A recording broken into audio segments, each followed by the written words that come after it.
This channel does not promote any violent, harmful, or illegal activities. All content provided by this channel is meant for an education purpose only. ফুসছে Sandeshkhali এখনো অধরা তৃণমূল নেতা উত্তম সর্দার চাপের মুখে জেলা পরিষদ সদস্য উত্তম সর্দারকে সাসপেন্ড করলো দল 6 বছরের জন্য উত্তমকে সাসপেন্ড করেছে রেড জোনে ধর্ণা মঞ্চ থেকে ঘোষণা পার্থ ভৌমিকের উত্তম সর্দার অঞ্চলের সভাপতি তার নামে একটা স্পেসিফিক অভিযোগ আসে অনেক গ্রামের মানুষ করে লোকজনদের সঙ্গে বাজে ব্যবহার করছে মমতা ব্যানার্জির নির্দেশে অভিষেক বন্দ্যোপাধ্যায় তিনি বললেন এটা দলগতভাবে তদন্ত হবে তারা রিপোর্ট জমা দেয় অভিষেক বন্দ্যোপাধ্যায়ের নির্দেশে আমি আপনাদের জ্ঞাতার্থে জানাতে চাই আজ থেকে জেলা পরিষদের সদস্য অঞ্চলের সভাপতি উত্তম সর্দারকে 6 বছরের জন্য দল সাসপেন্ড করলো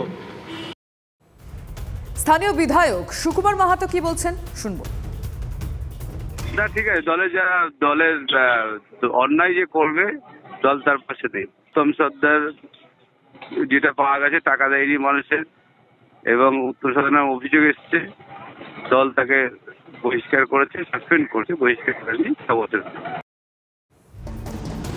আচ্ছা তাকে তো সরিয়ে দেওয়া হলো 6 বছরের জন্য সাসপেন্ড তো করা হয়েছে কিন্তু স্থানীয়রা তারা কিভাবে দেখছেন এই বিষয়টি তাদের কি মতামত আসুন শুনি উত্তম সর্দার সন্দেশখালী চালাতো সন্দেশখালী কার মহতে চালাতো শেখ শাহজাহানের মহতে এবং শিবু হাজারের মহতে আপনারা কি চাইবেন আমরা চাই যে সাসপেন্ড কাকে করেছে চুনোপুটি কেন করবে যদি কোথায় শেখ শাহজাহানে করুক সন্ত্রাসবাদী করুক অ্যারেস্ট করুক এটা জাস্ট মানুষকে দেখানো সাধারণ মানুষকে দেখানো যে আমরা সাসপেন্ড করেছি যেমন শেখ শাহজাহানকে পুলিশ ধরতে পারছে না তাকে তার কোনো খোঁজ খবরই পাচ্ছে না অথচ তিনি সাধারণ লোকের মধ্যে দিয়ে ঘুরে বেড়াচ্ছেন অথচ পুলিশ জানতে পারে না ঠিক উত্তম কেউ ঠিক সেম এরকমভাবেই দল দেখাচ্ছে আমরা ওকে সাসপেন্ড করে দিয়েছি কেন এই নাটকগুলো করার তো কোনো দরকার নেই এদের সাসপেন্ড করতেও সময় লাগে না জয়েন করতেও সময় লাগে না টিএমসি তো একটা কোম্পানি মাত্র ওকে সাসপেন্ড করেছে শুধু দল বাঁচানোর জন্য আর মানুষের মনের মধ্যে একটা ছায়া ফেলতে চাইছে অন্য কিচ্ছু খুশি না কেন ওনার শাস্তি চাই ওনার ফাঁসি হোক সেটাও চাই কেন মহিলা হিসাবে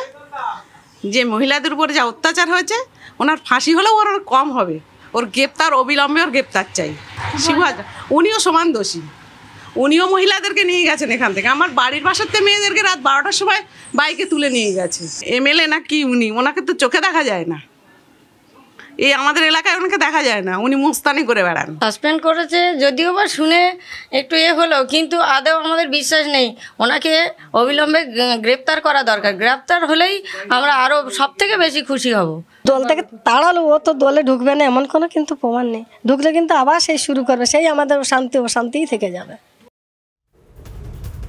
সন্দেশখালীতে অশান্তি রাজ্যপালকে নিশানা শুভেন্দুর রাজ্যপালকে 24 ঘন্টার ডেডলাইন বেঁধে দিলেন শুভেন্দু অধিকারী রাজ্যপাল ব্যবস্থা যদি না নেন তাহলে সন্দেশখালী যাব সোমবার বিধানসভা থেকে জমায়েত করে 144 ধারা লঙ্ঘন করে সন্দেশখালী যাব হুঁশিয়ারি শুভেন্দুর সোমবার থেকে রাজভবনে লাগাতার ধর্নার হুঁশিয়ারিও দিয়েছেন বিজেপি এবং রাজভবনের সামনে কাগজ পুড়িয়ে প্রতিবাদও করতে দেখা যায় শুভেন্দুকে 144 ধারা যুক্তিতে সন্দেশখালীতে বিজেপিকে পুলিশের বাধা পুলিশের বিরুদ্ধে দলদাস হয়ে কাজ করার অভিযোগ বিজেপি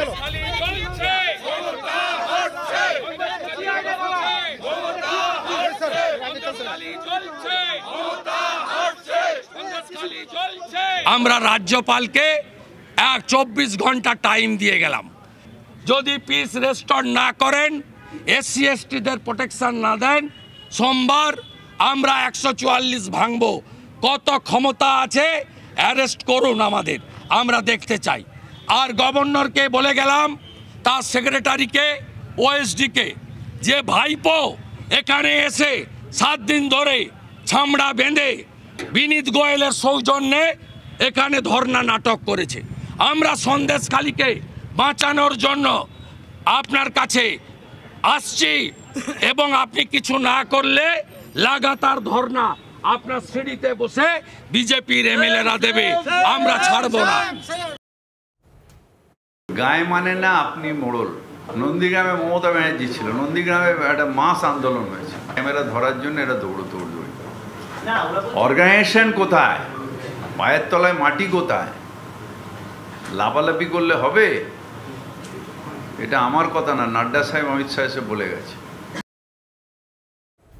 এই মুহূর্তে আমরা আপনাদের সন্দেশখালীতে নিয়ে যাব, সেই ছবি দেখাবো যেখানে বাড়িতে বাড়িতে এই মুহূর্তে আইপিএস অফিসাররা যাচ্ছেন।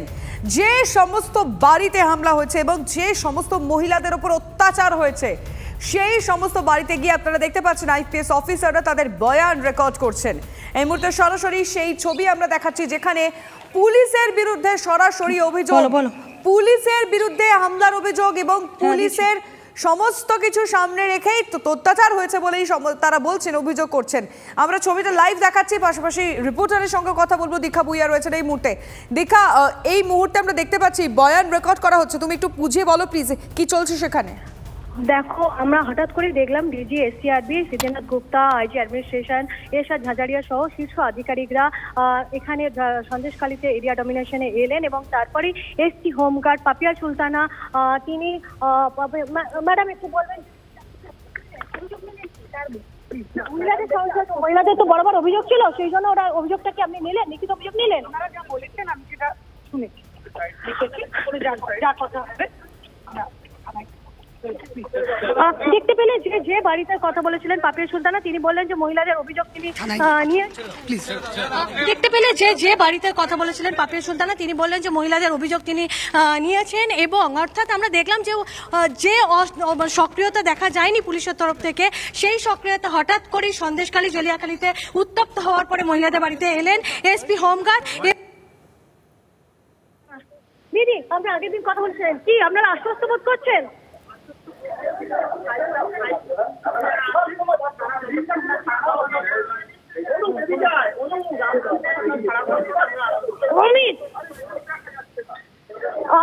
উনি যিনি এসেছিলেন এসপি হোমগার্ড, উনি কি বললেন?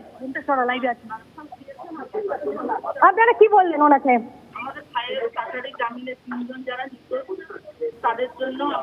কিন্তু আপনারা সেদিন রাস্তায় নেমেছিলেন এবং উত্তম সর্দার এবং শিবু হাজরার বিরুদ্ধে অভিযোগ জানিয়েছিলেন। দীক্ষা, তুমি ওদের সঙ্গে কথা বলো, তাদের কাছ থেকে তাদের বক্তব্য জানার চেষ্টা করো, অবশ্যই আমরা নজর রাখবো এবং কি বললেন তারা, আইপিএস অফিসার তার কি বয়ান রেকর্ড হলে সমস্ত বিষয়গুলোতে নজর থাকবে। তার পাশাপাশি আরও ডিটেলস দিই আপনাদের। সন্দেশখালী কাণ্ডের রিপোর্ট তলব রাজ্যপালের, কি পদক্ষেপ রাজ্যের? নবান্নর কাছে রিপোর্ট তলব বোসের, দ্রুত রিপোর্ট জমা দেওয়ার নির্দেশ দেওয়া হয়েছে। আর একবার আপনাদের জানিয়ে রাখবো, সন্দেশখালী কাণ্ডের রিপোর্ট তলব করলেন রাজ্যপাল সিভি আনন্দ বোস। কি পদক্ষেপ নিয়েছে রাজ্য এখনো পর্যন্ত? নবান্নর কাছে সেই রিপোর্ট তলব করেছে বোস, দ্রুত রিপোর্ট জমা দেওয়ার নির্দেশও দিয়েছেন তিনি।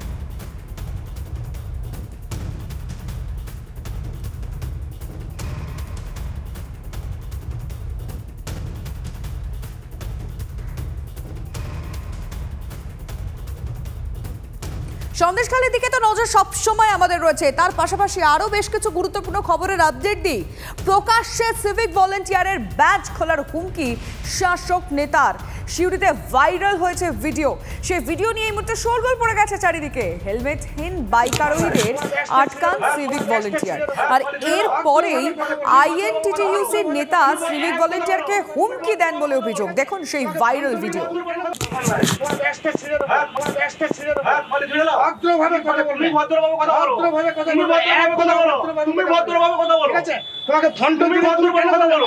আমি কেন কথা বলবি?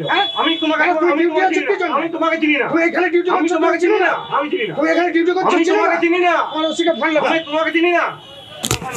ওইটাও হেলমেটে দুজন যাচ্ছিল, আমি ছবি তুললাম, তখন আমাকে বললো যে ঠিক আছে ছবিটা ভালো করে তুল, আমি তোকে দেখে দিচ্ছি। তারপর পরে এসে আমার উপরে চড়াও হয় এবং আমাকে হুমকি দেয় যে তোকে দেখে নেবো, ফাঁকা পেলে তোকে উড়িয়ে দেবো।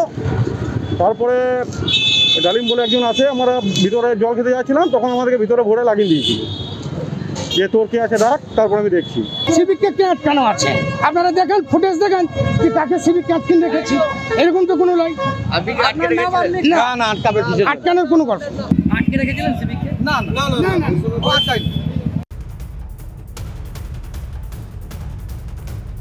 অভিষেক বন্দ্যোপাধ্যায়ের সঙ্গে বৈঠকে দেব, জল্পনার মধ্যেই অভিষেকের সঙ্গে দেবের সাক্ষাৎ। অভিষেকের ক্যাম্পাস স্ট্রিটের অফিসে দেব এই মুহূর্তে রয়েছেন। প্রদীপ্ত কান্তি ঘোষ তার কাছ থেকে আরো ডিটেল জানবো। প্রদীপ্ত, মিটিং কি শুরু হলো?